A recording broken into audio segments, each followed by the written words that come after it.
Welcome to the Smith Publicity All Things Book Marketing Podcast, offering tips, insights, and advice from the best in the publishing industry.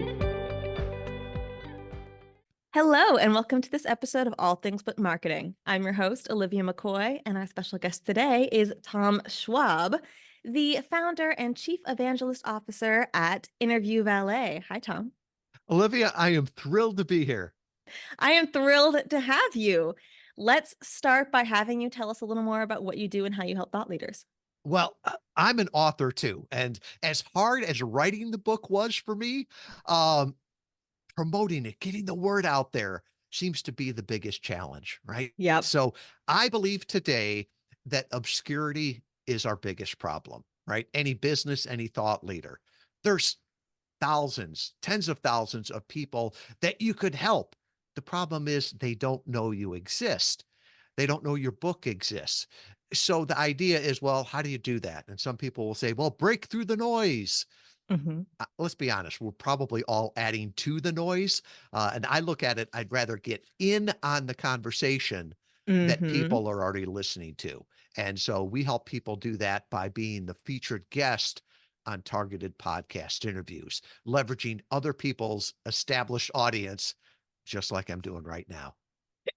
And we do a lot of podcasting work here at Smith Publicity for our authors. It's really grown. I feel like even in the past few years since I've been here at Smith, we've seen podcasting just on the rise continuously over the years.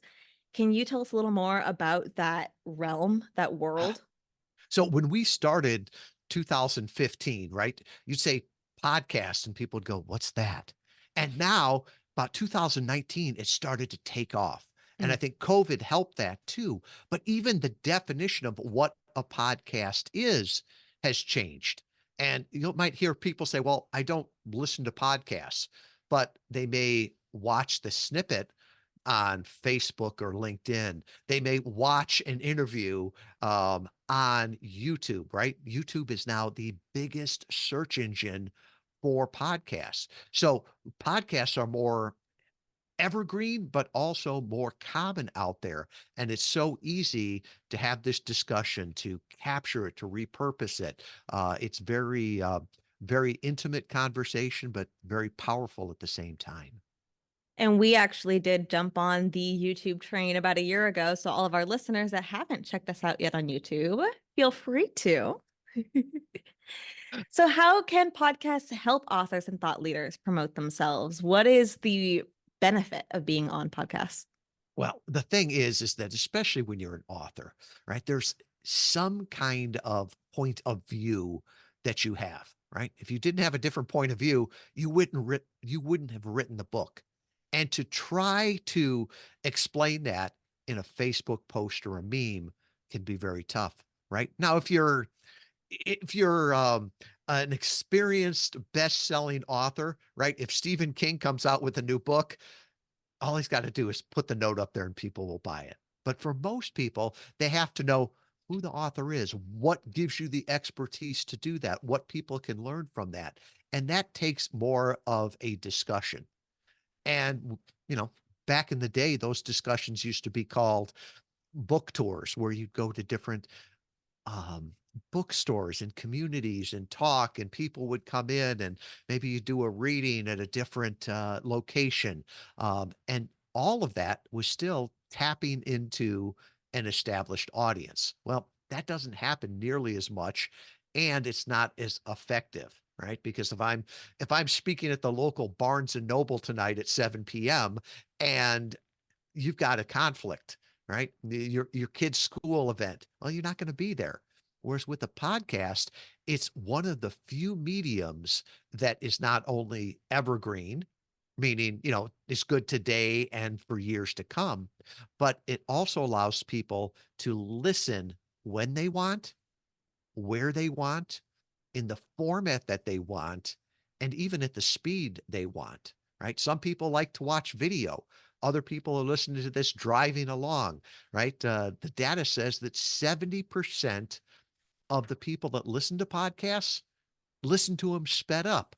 So it's one of the few mediums where you can actually listen at the speed you want. So it becomes a very powerful way to connect with your ideal audience, with your ideal readers, and give them a chance to get to know, like, and trust you so that it's a natural progression to buy the book, to download the audio book, to check you out, and whatever else you've got going on in your business.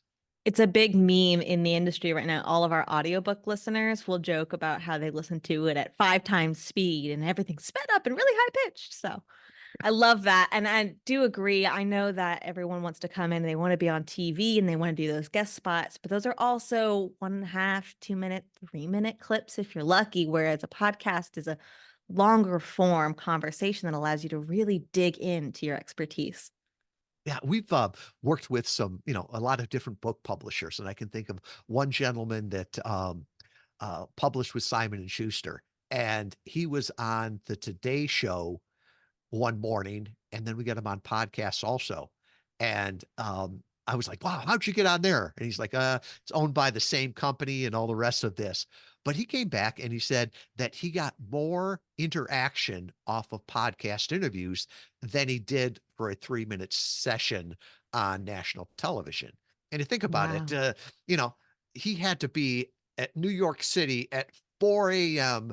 at this date, hoping to get 3 minutes if he didn't get bumped, right? If all of a sudden some national news things comes up, doesn't matter. He's not getting on television. Or what if his perfect reader was watching that and then they got up to go to the restroom while he was there? They're not going to be Hmm. able to find that again. Or what if somebody saw that and they're like, "Oh, this is perfect. I need to tell my friend about this to buy this book."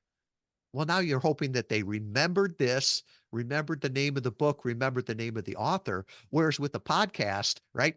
If I've got to go up and do something, I hit pause. If I want to catch the name of something, I can hit rewind and find that. If I want to tell someone about a book, I can email them the link to the podcast or the YouTube video and say, "I was listening to this author. It sounded really interesting. I thought of you. Check out minute 14." And boom, that's a great way to introduce other people. And, one of the clients we work with, Eddie Yoon, wrote a great book called Super Consumers by Harvard Business Review. And he talks about only marketing to your super consumers because those people are going to go and tell everyone else about it. They're going to put it on their social media. So podcast can be a very, very powerful, scalable, economic, and I would say accessible way to do this, right? Hmm. I would I would be getting sick in the morning, right? If I had to be on national television at 4 a.m. in New York City. But Olivia, to jump on and talk with you, right? It's more of a discussion. It's not really an interview. True. And I do love a good conversation. So you convinced me, you've convinced our listeners, our watchers that podcast is the way to go. They're all going to go out and pitch a billion podcasts tomorrow. Let's get in the nitty gritty of how to be a good interviewee. So let's start with equipment because you have a beautiful setup that's even more high tech than mine, but we both got our mics, we got our headphones.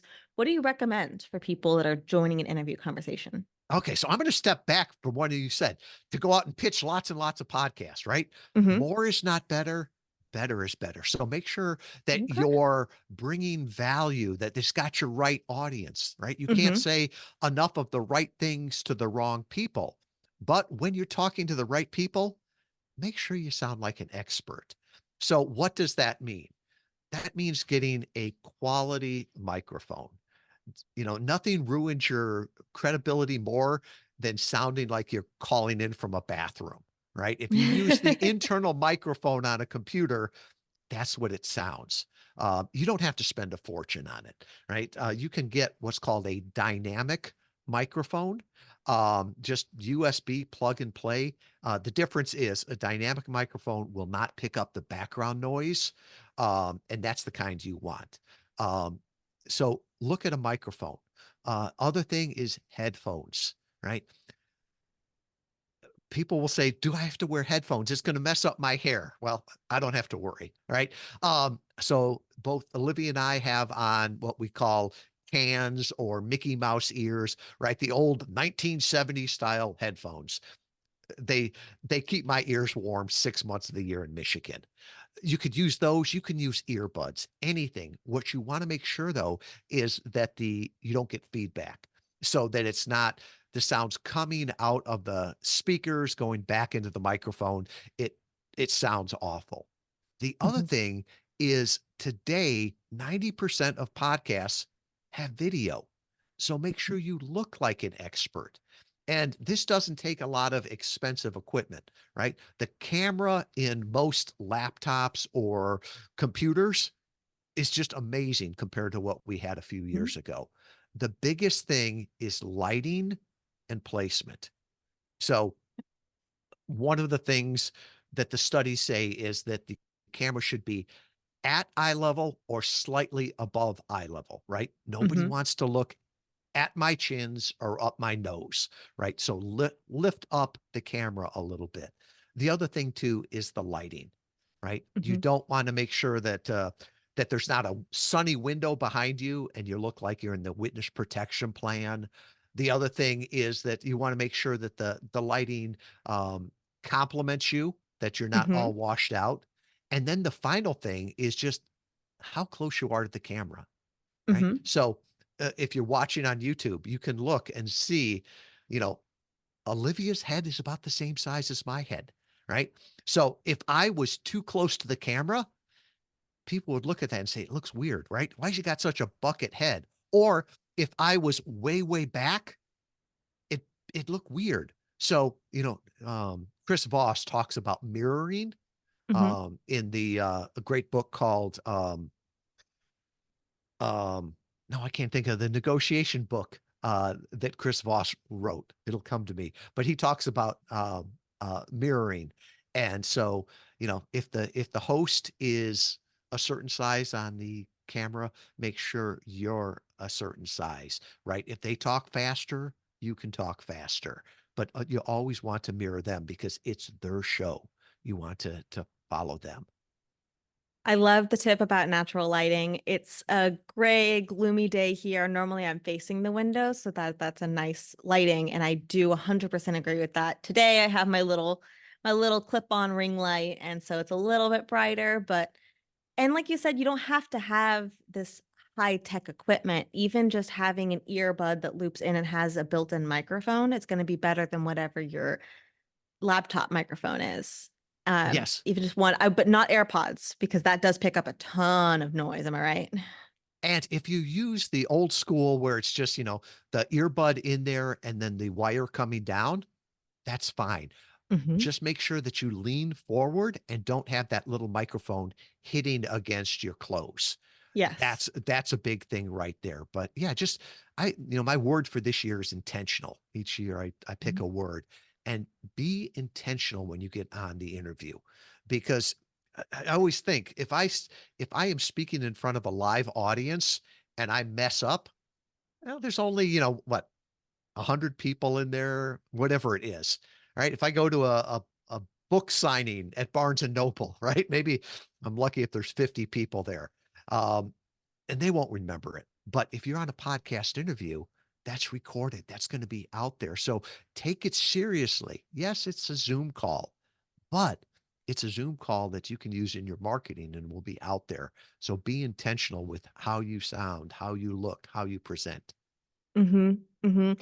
And the big thing that I've had to work on as podcast host, and I've only been doing this 2 years, so I'm not an expert long term by any means, is when you have a microphone that you are speaking into at the same distance. I'm a big mover when I talk, and Mhm. anyone watching can see I'm moving my hands, but I'm trying really hard not to move my head and face because the second that I start waving my body around, then all of a sudden I sound really far away or really close to the microphone, and those sound distortions are so easily picked up.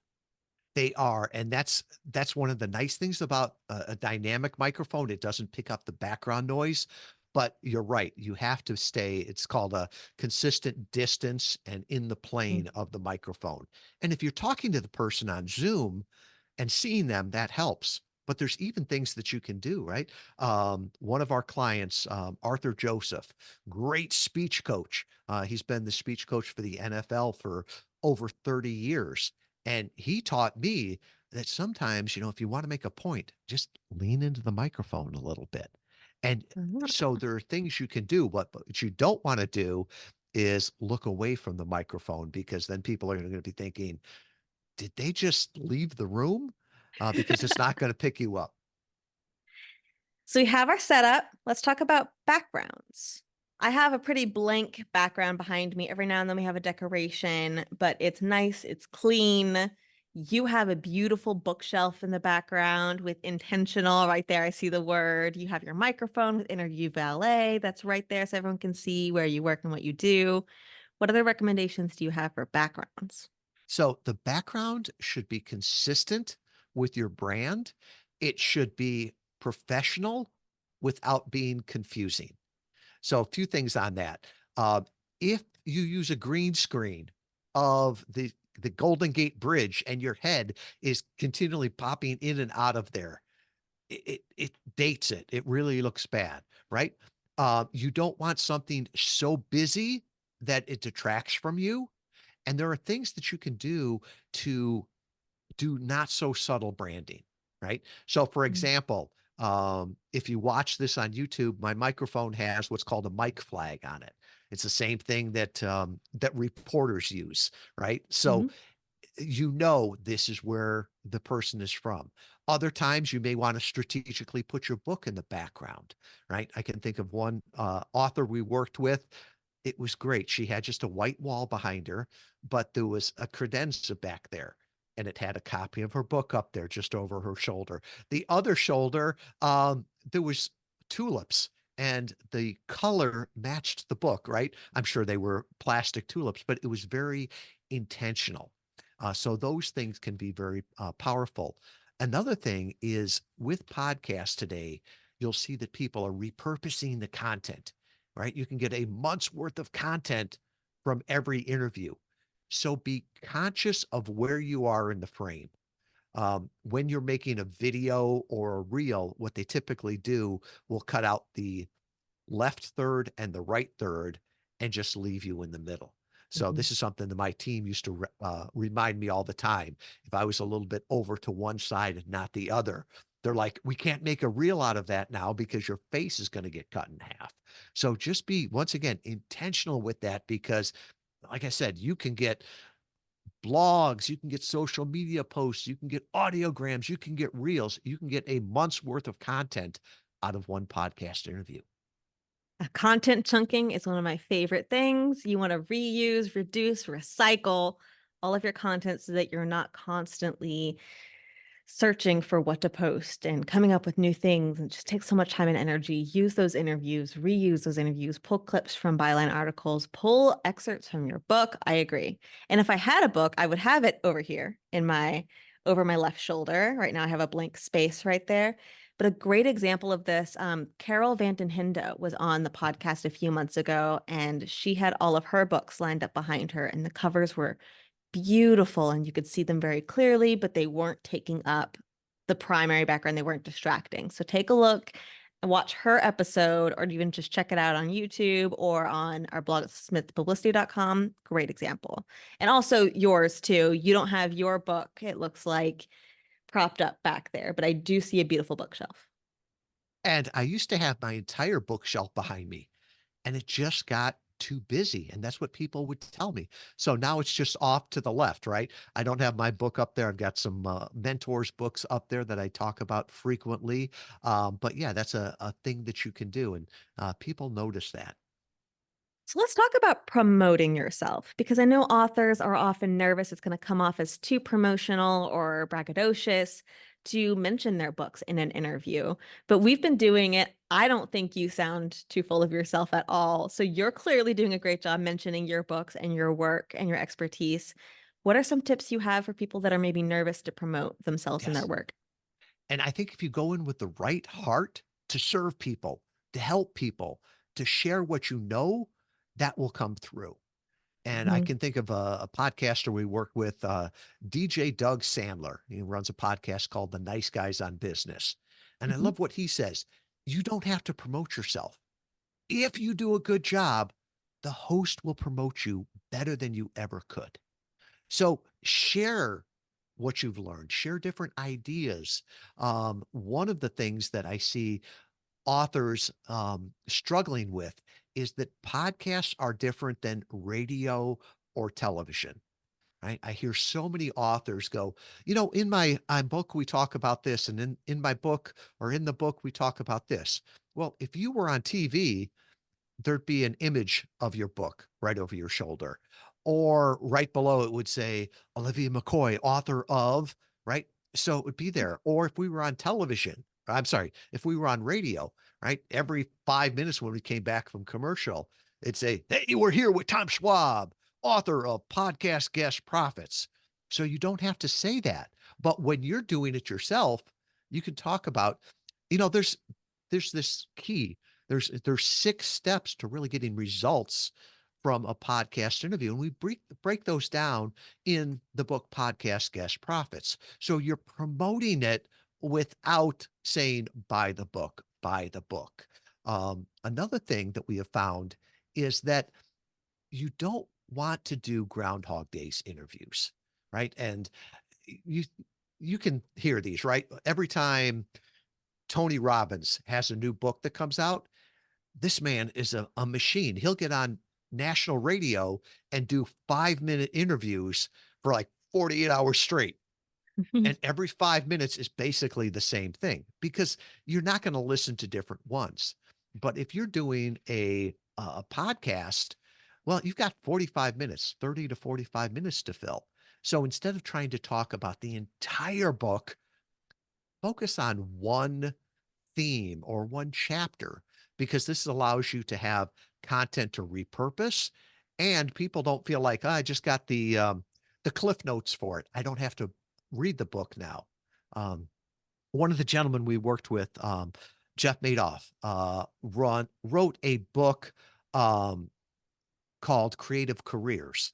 And before he started to work with us, he would talk about it in general, right? And we started to look at it and it's like, well, there'd be some podcasters that say, I don't have a careers podcast, or other ones that would say, I don't have a creative podcast. And he had 13 chapters in there. And Olivia, honestly, each chapter could have been a mini book, right? The myth of the lone genius. And so he started to come into interviews and say, let's just focus on this, right? What creativity really is. And then at the end, he's got content to repurpose and he can say, that's just one of the 13 themes that we talk about on here. Now, granted, when he got on Tim Ferriss, he talked about the entire book. But for most of Mhm. them, he was really focusing in on one small thing. And so I think that's a way that you can add a lot of value. You can promote that idea. You can give people sort of that trial and to promote the book. The other thing is if you've got a business that goes along with the book, or if you're a speaker, always mention that, right? This is how I learned this, Interview Valet has been helping clients for the last decade, right? So you're putting that context in there. Or we've worked with a lot of people that are professional speakers. So they may, in an example or a question, say, I was speaking about this. I was doing a keynote out in California, and it really focused on this theme in my book, right? It's that subtle promotion of being able to tell people, I'm not only an author, but I do keynote speeches. So it helps them connect the dots. And it's that subtle way of promoting the book. And I always look at it as helping people, right? What Mhm. what you know has helped you, right? It could help other people. We're blessed to be a blessing. That's why you wrote the book in the first place. So don't be shy about telling people what's in there and how they can help them, right? If you don't tell them about what's in the book, no one else will. It's true. And it comes up so naturally in conversation to say, I learned this, or I was thinking about this the last time I did a keynote speech, or actually, I'm thinking about chapter 12 of my book, Podcast Guest Profits, where blah, blah, blah, and you get into it. It just naturally comes up. And that's how you would talk to any person anyway in conversation. So just talk to human, being to being. I mean, that's all that we're really doing. It's just a longer form that gives you the chance to really dive deep into what you know and what you do. Yeah, and I'm glad you said that. Because we call these podcast interviews, right? We call what we do podcast interview marketing, but it's really not an interview. It's a conversation. And it's that intimate conversation that people get to know, like, and trust you. And the data shows that it's powerful marketing because people self select, right? After listening to you for 30 or 45 minutes, they either turn you up or turn you off. And if they don't resonate with you, that's fine, right? There's another book that would be better for them, another author, another company. But if they resonate with you, the data shows that they come ready to engage. So they'll not only buy one book, they'll buy it for their friends or their customers. They'll hire you to speak or hire your company. We worked with Tim Sanders years ago, who wrote a great book, Love is the Killer App. And he came from Yahoo, so he knew his data, and he would always say that he could track it back. That before he gave the keynote for tens of thousands of dollars, he got invited to speak to the executive board, and before that, they had bought a dozen interviews, or I'm sorry, they had bought a dozen copies of his hardcover book, and before Mhm. that, one person had heard him on a podcast interview, listened to it, and that's how it got everything started there.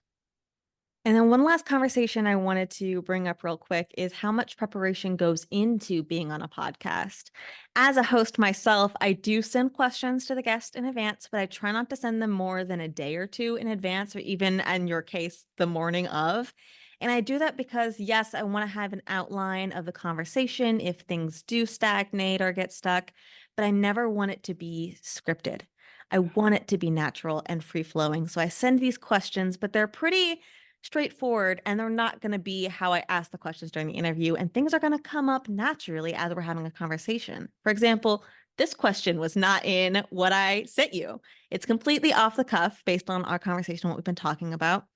So you can't always prepare super closely. You can't be writing it out and reading next to your camera a script. So, how much preparation does go in? How can interviewees prepare? Well, you think about it.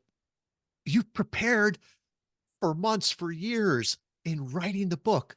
You are the world renowned, undisputed expert of two things: your book Mhm. and your opinion. And that's what people are going to be asking you about. So feel that you have prepared there.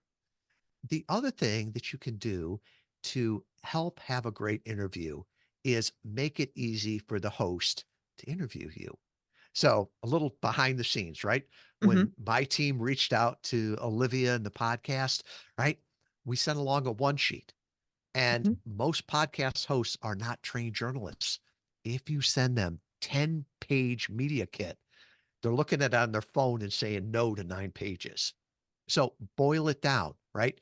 Here's who Tom is. This is some background on him. Here's his book. Here's a suggested intro, right?